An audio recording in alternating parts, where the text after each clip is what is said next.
Whew. What's up, y'all? Mark Holmes here, and as always, I want to thank you guys for watching, commenting, subscribing, and being part of the Jobu Sports Report. Without you guys and you ladies, you know it ain't working without all of you together. Man, it's end of another Sunday. Ain't much going on as far as the Cowboys go. Um, you know, um,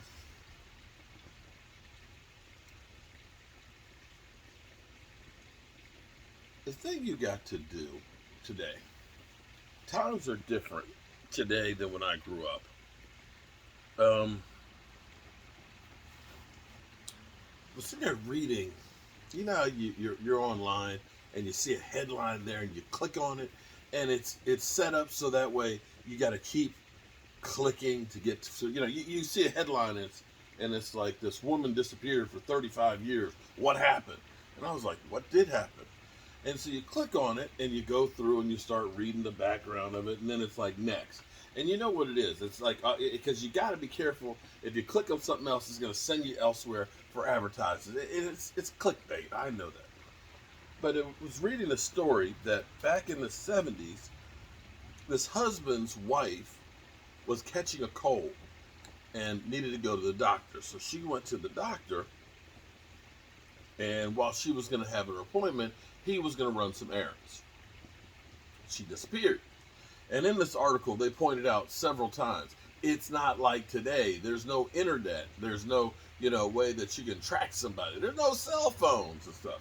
Make a long story short, she was in a toxic relationship, and she ended up leaving and leaving no trace. So that's the story, and that's where things are different. Things are different because everybody's got a cell phone. You got to understand, when I grew up, you had to have like the 35 millimeter camera, okay, with film. You had to have a roll of film. Film. You're like, film? What's that? You had to, because I think it was 24 or 36 in a roll. So you had to, if you had like a legitimate camera, you had to put the camera. You had to have one of those camera bags that you had to put your hands in. That's dark, so that way you could take it out. You had to feel your way in there to take the film out.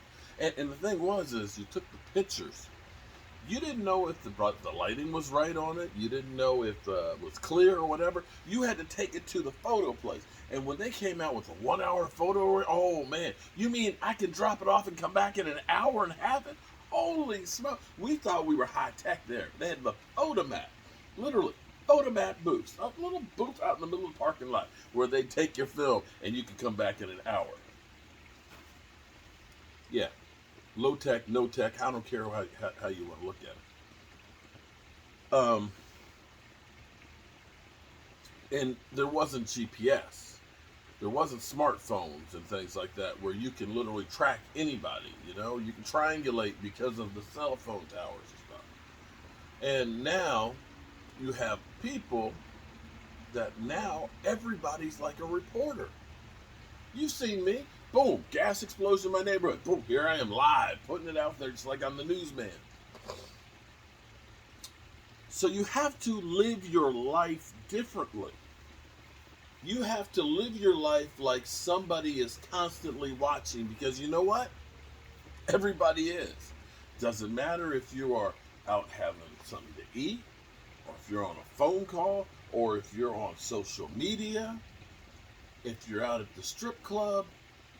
Everything you do, you have to live your life like somebody is over your shoulder watching you, because they are. And I don't see how people don't understand that. See, here's the thing you got to do in life. Instead of being worried of, am I going to get caught? Live your life that you don't have to worry about getting caught. That's the big secret.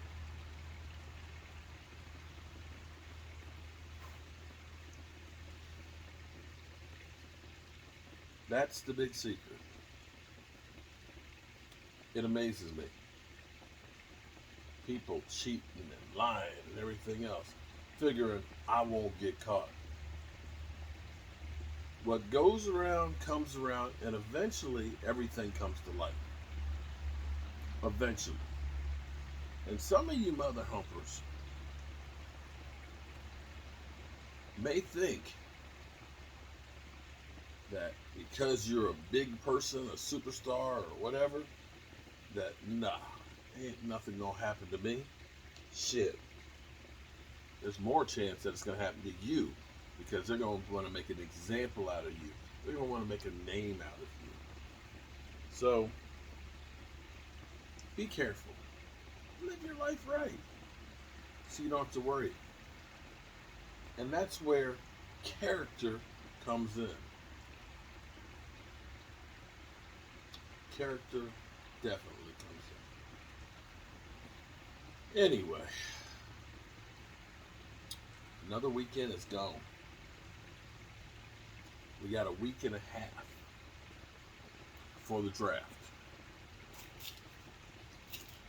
The draft is an opportunity to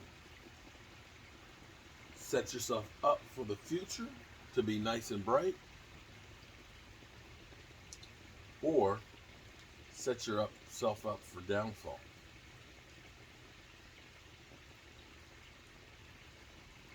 As I look back, Jerry Jones, the GM, and Stephen Jones and Will McClay, they seem to get a lot of grief. We'll look at and we'll talk about, the Tacos, Charltons. We'll look back and we'll talk about, the Morris Claibornes and things. But every team on their resume has a few players like that. I dare say that last year's draft, it's still too early to tell. It's still really early to tell. But I got to tell you that when you look back at what the Cowboys ended up doing last year's draft was pretty good for the Cowboys. Receiver-wise, you got the second best receiver in the draft, statistically. Who could have been number one had Dak stayed healthy? CeeDee Lamb stayed healthy all season. Was an absolute beast. As a rookie, playing on a team without a starting quarterback, without the running back being a beast, and not having training camp like you would expect in OTAs. Diggs is kind of what I was talking about there. I don't know if there's anything to the Diggs situation. I don't know. I did a video earlier talking about, allegations. You can sue anybody for a ham sandwich these days, okay? And you got to be careful on what you believe. Diggs, he did have the injury this year, but you looked at it and said, yeah, that's a cornerback. That's a cornerback. Thumbs up on that one.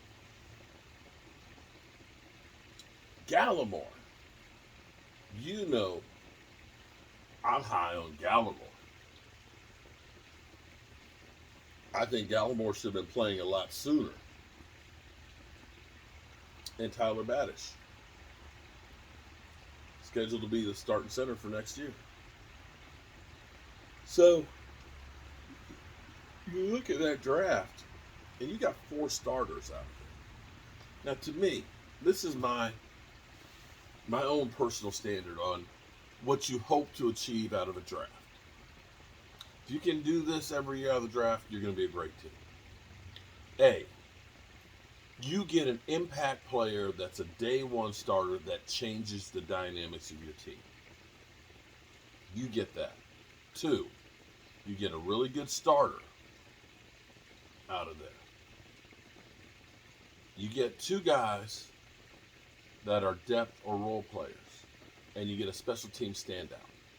If you do that on a yearly basis, you've done a great draft. Last year, CeeDee Lamb, instant impact player, day one starter. Diggs, day one starter. I'll say he got put on an island and thrown to the wolves, and he stood up and played well. Gallimore, Was originally depth, but became a starter. Showed some really great flashes. Tyler Badish. Wasn't a day one starter, but when was thrown in there, definitely, definitely is a starter. That's pretty damn good. And I'll even throw in there a guy like Terrence Steele. Terrence Steele, who was not drafted, ended up starting 13 games, was literally undrafted rookie free agent with no training camp, thrown into the Wolves, and had some bad games. But I dare say he was better than a Chaz Green, who had a pedigree. And I actually believe that that guy is actually going to be a decent rotational player and possible future starter. So people will disagree with me, but when you had to literally get thrown to the Wolves right there, instead of wilting, he got better. And that shows a lot of character there.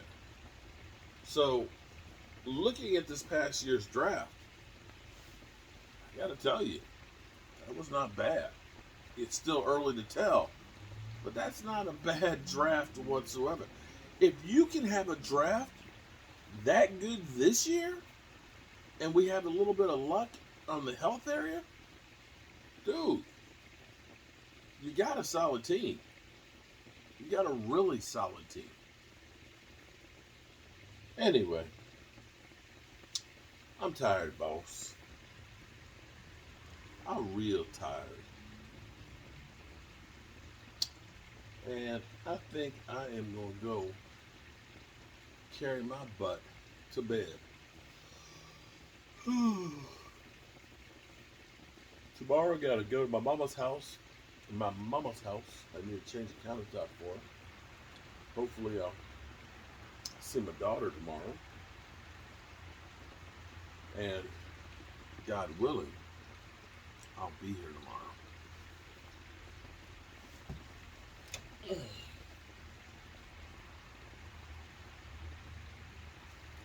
Just looking at my shoulder in case anybody's watching.